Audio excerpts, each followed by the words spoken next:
Bismillahirrahmanirrahim. Assalamualaikum warahmatullahi wabarakatuh. Bapak Ibu guru hebat dimanapun Anda berada, perkenalkan, nama saya Irwan dari SMK Negeri 1 Suramandi, Kabupaten Bima, calon guru penggerak angkatan 7. Dalam kesempatan kali ini izinkan saya untuk memaparkan aktualisasi pemikiran Ki Hajar Dewantara mengenai pendidikan yang berpihak pada murid.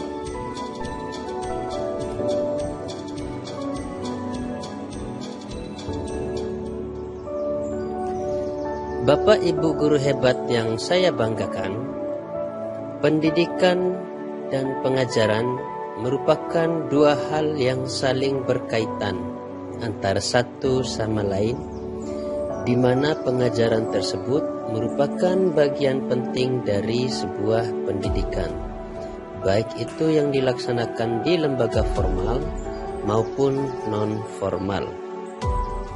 Pada perjalanannya, pendidikan berperan penting dalam membentuk karakter anak sehingga mampu menciptakan insan yang beradab, dan ini merupakan kunci utama dalam meraih hal tersebut.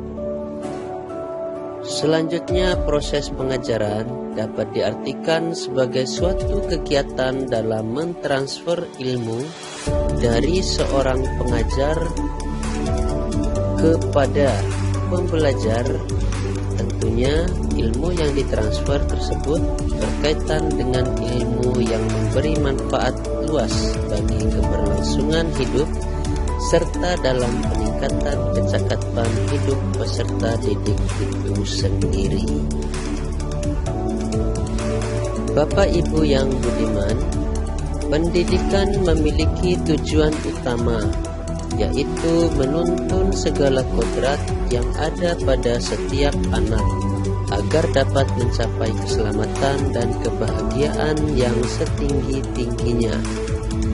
Berdasarkan pemikiran tersebut, maka jelaslah bahwa pendidikan merupakan suatu hal yang sangat penting diberikan kepada setiap anak, sehingga mereka nantinya mampu mencapai segala apa yang mereka cita-citakan untuk menjalani hidup bahagia di masa depan.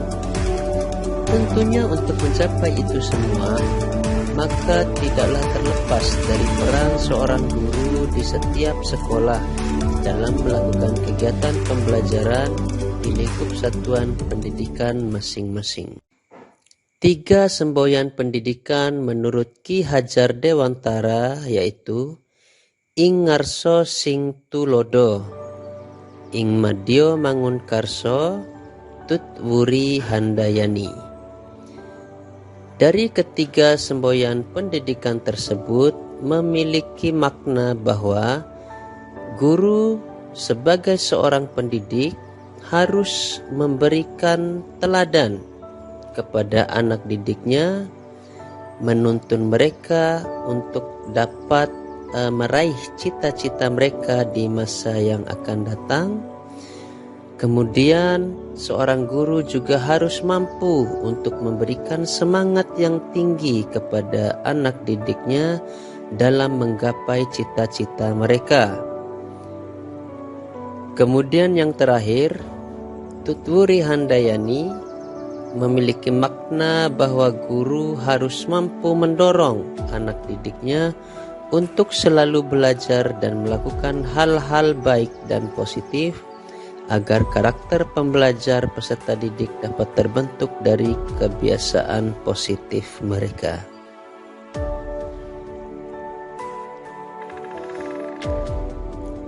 Bapak Ibu guru hebat dimanapun Anda berada, peserta didik dalam hal ini sebagai seorang pembelajar harus mampu meningkatkan motivasi mereka untuk terus belajar dan membentuk karakter pembelajar sebagaimana yang diharapkan melalui kegiatan pendidikan.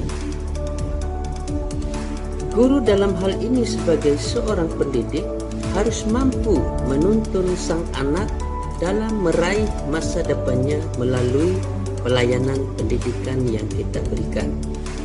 Serta kita sebagai seorang guru harus mampu menyesuaikan pelayanan pendidikan tersebut menurut kodrat alam dan kodrat zaman sang anak. Pelayanan pendidikan yang diberikan harus mampu disesuaikan berdasarkan lingkungan anak didik kita. Kemudian selain itu, berdasarkan kodrat zamannya, kita juga harus mampu untuk menyesuaikan diri terhadap perkembangan zaman yang ada. Seperti yang terjadi pada saat ini, di zaman sekarang teknologi berkembang begitu pesatnya Bapak Ibu, sehingga kita sebagai seorang guru harus mampu beradaptasi untuk lebih kreatif lagi dalam mengembangkan media pembelajaran yang ada, agar kegiatan pembelajaran yang kita lakukan di kelas dapat menarik perhatian mereka sehingga membuat mereka aktif dan meningkatkan motivasi mereka dalam belajar. Pendidikan yang berpihak pada murid menurut Ki Hajar Dewantara sangat erat kaitannya dengan pelayanan pendidikan yang berpusat pada peserta didik. Dalam hal ini, pelayanan pendidikan yang diberikan harus mampu membuat peserta didik menjadi lebih aktif dalam kegiatan pembelajaran, selalu senang dan gembira ketika mengikuti pembelajaran, serta mampu membuat peserta didik mengembangkan dan meningkatkan kemampuan berpikir kritis kreatif mereka sebagaimana tuntutan pembelajaran abad 21. Untuk mewujudkan itu semua merupakan tugas kita sebagai seorang guru untuk lebih aktif belajar tentang bagaimana membuat pembelajaran menjadi lebih menarik. Dalam kaitannya dengan perkembangan teknologi saat ini, tentunya kita sebagai seorang guru harus mampu menguasai teknik pengembangan media ajar, misalnya dengan membuat video pembelajaran maupun membuat media presentasi atraktif tentang materi pelajaran yang akan diajarkan. Bapak Ibu guru hebat yang budiman, di daerah kami yaitu Kabupaten Bima terdapat semboyan yang menurut saya memiliki relevansi terhadap pemikiran Ki Hajar Dewantara, yaitu Maja Lakbo Dahu. Semboyan Maja Lakbo Dahu memiliki makna bahwa kita sebagai seorang hamba Allah Subhanahu wa Ta'ala harus memiliki rasa malu dan takut terhadap Sang Pencipta. Malu dan takut untuk melakukan hal-hal yang dilarang oleh Allah Subhanahu wa Ta'ala, sehingga sebagai makhluk Allah kita mampu untuk meningkatkan keimanan melalui melaksanakan segala perintah agama serta menjauhkan diri dari segala larangannya. Semboyan Maja Lakbo Dahu diharapkan mampu membentuk karakter anak untuk tunduk dan taat kepada Pencipta sehingga budi pekerti anak menjadi baik dan positif sebagai bekal mereka di masa depan. Semboyan Maja Lakbo Dahu memberikan kekuatan lahiriah kepada kami, khususnya sebagai seorang guru, untuk memberikan pelayanan pendidikan yang baik dalam membentuk budi pekerti peserta didik melalui pembelajaran yang berpihak kepada murid dengan melakukan proses pembelajaran aktif dan menyenangkan bagi peserta didik di dalam kelas sekolah kami. Namun demikian, Bapak Ibu yang kami hormati, terdapat beberapa tantangan dalam melakukan penerapan pemikiran Ki Hajar Dewantara ini. Di antaranya, masih terdapat peserta didik yang memiliki konsentrasi yang kurang ketika menerima pembelajaran di kelas.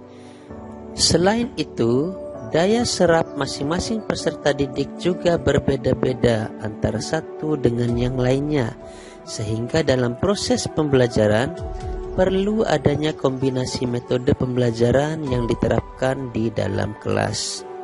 Dari beberapa tantangan di atas, Solusi yang dapat saya sampaikan yaitu memberikan motivasi serta arahan internal kepada peserta didik untuk dapat lebih meningkatkan konsentrasi mereka ketika menerima pembelajaran.